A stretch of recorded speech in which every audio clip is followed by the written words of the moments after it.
Sa mga iglesia ni Cristo po ay ipinagbabawal ang pagkain ng dugo. May mga umuusig at pumupuna sa kabawalang ito. May mga nagtatanong, bakit daw pati sa pagkain ay may tuntunin na dapat pang sundin? Mga kaibigan, ang Diyos po ang nakaaalam, higit po kanino man, kung ano ang dapat at hindi dapat kainin ng tao. Kaya kung nais po nating mapabuti ang ating buhay, ang aral po na ibinigay ng ating Panginoong Diyos ukol dito ang dapat nating sundin. Alamin natin, paano po napatunayan sa pangyayari na makasasama sa tao ang hindi pagsunod sa tuntuning ibinigay ng ating Panginoong Diyos tungkol sa kung alin ang dapat at hindi dapat kainin. Pakinggan po ninyo, babasahin po naming nakatala dito po sa unang aklat ng Biblia, sa Genesis 2:16 hanggang 17. At iniutos ng Panginoong Diyos sa lalaki na sinabi, sa lahat ng punong kahoy sa halamanan ay makakakain ka na may kalayaan. Datapwat sa kahoy ng pagkakilala ng mabuti at masama ay huwag kang kakain, sapagkat sa araw na ikaw ay kumain niyaon ay walang pagsalang mamamatay ka.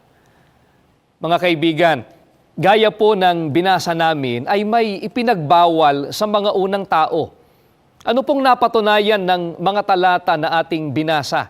May tuntunin po na inilagda ang ating Panginoong Diyos kung ano ang nararapat at hindi nararapat kainin ng tao. Ano po ang masamang ibinunga ng labagin ng mga unang tao ang tuntuning ito ng ating Panginoong Diyos? Ituloy po natin ang pagbasa dito pa rin po sa Genesis, sa 3:17 hanggang 19, 23 hanggang 24. At kay Adam ay sinabi, sapagkat iyong dininig ang tinig ng iyong asawa at kumain ka ng bunga ng punong kahoy na aking iniutos sa iyo na sinabi, huwag kang kakain niyaon. Sumpain ang lupa dahil sa iyo. Kakain ka sa kanya sa pamamagitan ng iyong pagpapagal sa lahat ng mga araw ng iyong buhay. Ang isisibol niyaon sa iyo ay mga tinik at mga dawag. At kakain ka ng pananim sa parang. Sa pawis ng iyong mukha ay kakain ka ng tinapay hanggang sa ikaw ay mauwi sa lupa sapagkat diyan ka kinuha, sapagkat ikaw ay alabok at sa alabok ka uuwi. Kaya pinalayas siya ng Panginoong Diyos sa halamanan ng Eden upang kanyang bukirin ang lupaing pinagkunan sa kanya. Ano pat itinaboy ang lalaki at inilagay sa silanganan ng halamanan ng Eden ng mga kerubin at ang isang nagniningas na tabak na umiikot upang ingatan ng daang patungo sa kahoy ng buhay. Mga giliw po naming mga taga-subaybay, sinumpa po ang pamumuhay at ang buhay ng tao dahil sa paglabag niya sa utos ng ating Panginoong Diyos. Napatunayan po sa pangyayaring ito na hindi po pagpapaumanhinan ng Panginoong Diyos ang sino mang lalabag sa tuntuning inilagda niya patungkol sa pagkain. Pag-usapan po natin ang tungkol sa dugo. Sino rin po ang nagbabawal ng pagkain ng dugo at kailan pa po ito ipinagbawal? Dito pa rin po sa Genesis, pakinggan po natin ang 9, 1 hanggang 4. At binasbasan ng Diyos si Noe at ang kanyang mga anak, at sa kanila'y sinabi, kayo'y magpalaanakin at magpakarami at inyong kalatan ang lupa. At ang takot sa inyo at sindak sa inyo ay mapapa sa bawat hayop sa lupa at sa bawat ibon sa himpapawid. Lahat ng umuusad sa lupa at lahat ng isda sa dagat ay ibinibigay sa inyong kamay. Bawat gumagalaw na nabubuhay ay magiging pagkain ninyo, gaya ng mga sariwang pananim na lahat ay ibinibigay ko sa inyo. Ngunit ang lamang may buhay na siya niyang dugo ay huwag ninyong kakanin. Mga kaibigan, bawal na po ng ating Panginoong Diyos sa panahon pa ni Noe ang pagkain ng dugo. Pagkatapos po ng bahang gunaw ay ibinigay na po ng ating Panginoong Diyos na pinakapagkain ng tao, hindi lamang po ang mga pananim, kundi maging ang mga gumagalaw na nabubuhay. Kasama po dyan ang mga isda sa dagat, ang mga ibon sa himpapawid, at ang mga hayop sa lupa. Ngunit kasabay nito, mga kaibigan, ano pong mahigpit na itinagubilin ng ating Panginoong Diyos? Narinig po ninyo, ang sabi po ng ating Panginoong Diyos, ang lamang may buhay na siya niyang dugo ay huwag ninyong kakanin. Mga kaibigan, ang Diyos ang lumalang ng lahat ng bagay. Kaya siya po ang may karapatang magtakda kung alin ang pagkain para sa tao at kung alin ang hindi pagkain. Mga kaibigan, tayo po ngayon ay nasa panahong Kristiyano na. Hindi na po ba bawal ng ating Panginoong Diyos na kainin ang dugo sa panahong Kristiyano? Pakinggan po ninyo. Babasahin po namin ang nakatala dito po sa Aklat ng Mga Gawa 21-25. Ganito po ang pagtuturo sa atin ng mga banal na kasulatan. Tungkol naman sa mga mananampalatayang hintil, isinulat na namin sa kanila ang aming pasya. Huwag silang kakain ng anumang inihandog sa Diyos-Diyusan, ng dugo at ng hayop na binigti, at huwag makikiapid. Mga giliw po naming mga taga-subaybay, hanggang ngayon po sa panahong Kristiyano, namamalagi po ang kabawalan ng ating Panginoong Diyos patungkol po sa pagkain ng dugo. Kaya po, ang mga tunay na mananampalataya o mga kaanib sa tunay na Iglesia ni Kristo, hindi po kumakain ng dugo. O hindi rin po kumakain ng mga hayop na binigti o yung namatay ng hindi lumalabas ang dugo.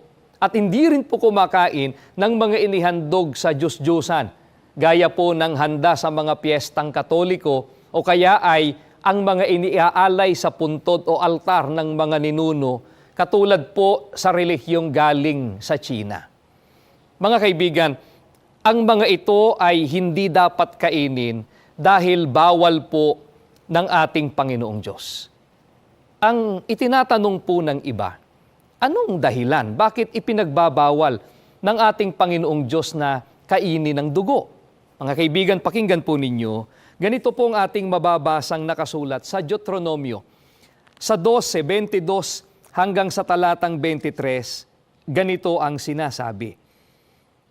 Kung paano ang pagkain sa maliit at malaking usa ay gayon kakanin, ang marumi at ang malinis ay kapwang makakakain niyaon. Lamang ay pagtibayin mong hindi mo kakanin ang dugo sapagkat ang dugo ay siyang buhay at huwag mong kakanin ng buhay na kasama ng laman. Ang sabi po sa atin ng Biblia, ang dugo ay siyang buhay. Bawal po ng ating Panginoong Diyos na ito ay kainin sapagkat hindi po pagkain ang dugo. Kaya ang pagtuturo po ng Biblia, ang dugo ay buhay dahil pantubos ito sa kasalanan po ng tao. At alinman pong putahe ng pagkain na hinaluan po ng dugo ay hindi po dapat kainin sapagkat itinatagubilin po ng ating Panginoong Diyos na huwag kakanin ang buhay na kasama ng laman. Mga giliw po naming mga taga-subaybay, sa ating Panginoong Diyos po nagkakasala ang tao na kumakain ng dugo. E ano pong dahilan at ipinagbawal ng ating Panginoong Diyos na kainin ang dugo? Pakinggan po ninyo ang banal na katuwiran na nakasulat dito po sa Biblia. Ganitong banggit sa atin dito po sa Levitico. Dinggin po natin sa 17, sa talatang 11, ganitong pahayag sa atin ng Biblia. Sapagkat ang buhay ay nasa dugo, at iniuutos ko na dapat ihandog iyon sa dambana bilang pantubos sa inyong buhay. Napansin po ninyong pahayag ng Biblia, mga kaibigan. Ang buhay ay nasa dugo, kaya ito po ay pantubos. Sa panahon po ng bayang Israel, ano ang ginagawa nila upang matubos sila at malinis sa kanilang mga kasalanan? Naghahandog po sila ng dugo ng hayop sa ibabaw ng dambana. Ang dugo ay pantubos, kaya hindi po ito ibinigay ng Panginoong Diyos na maging pagkain. Ang sinasabi po ng iba ay ganito, hindi na raw tayo sakop ng bayang Israel, kaya hindi na daw pantubos sa ating kaluluwa ang dugo ng mga hayop. Dahil dito, ang sabi po nila, maaari na raw pong kainin ang dugo. Mga kaibigan, gaya po ng naiwan po nating katanungan, ano po ba ang inilalarawan ng dugo ng hayop na inihahandog noon ng bayang Israel bilang pantubos sa kanilang mga kasalanan? Pakinggan po ninyo ang pahayag ni Apostol Pablo dito po sa Ebreo, sa Gis, sa talatang 1.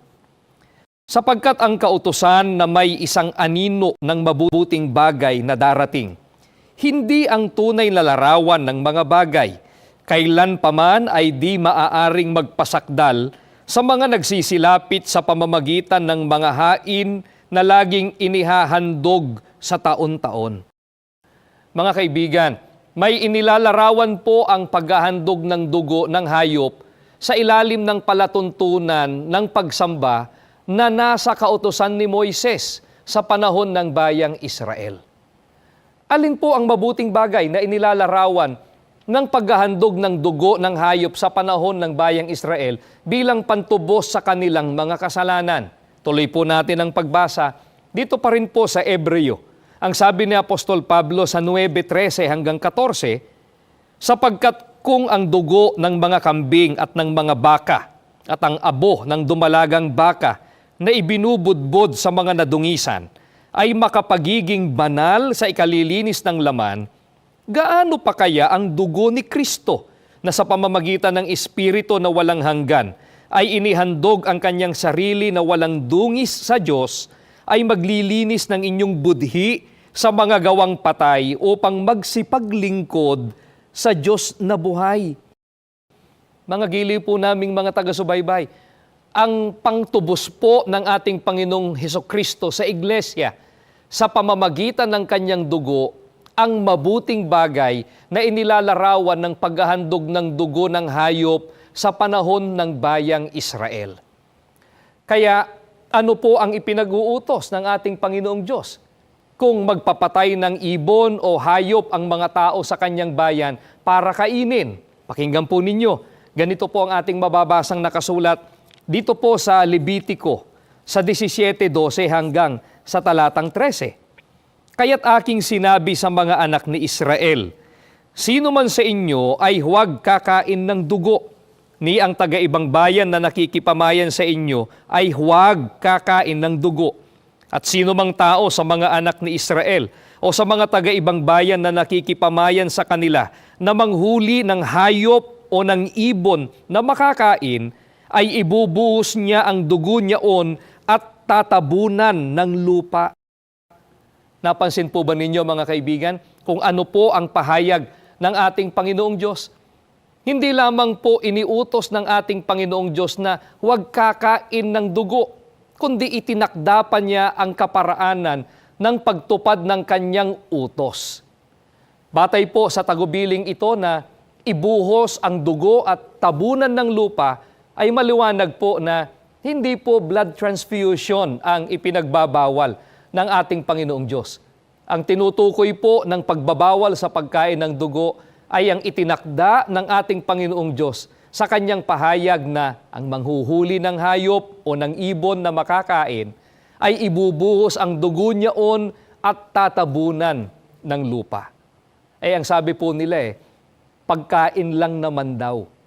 Gaano po ba kasama sa harapan ng ating Panginoong Diyos kung ang sino mang tao sa kanyang bayan ay kumain ng dugo? Mga kaibigan, pakinggan po ninyo. Babasahin po namin ang nakasulat dito po sa Levitico, sa 17, sa talatang 10. Ang sino mang kumain ng dugo ay magiging kalaban ko at ititiwalag sa kapulungan.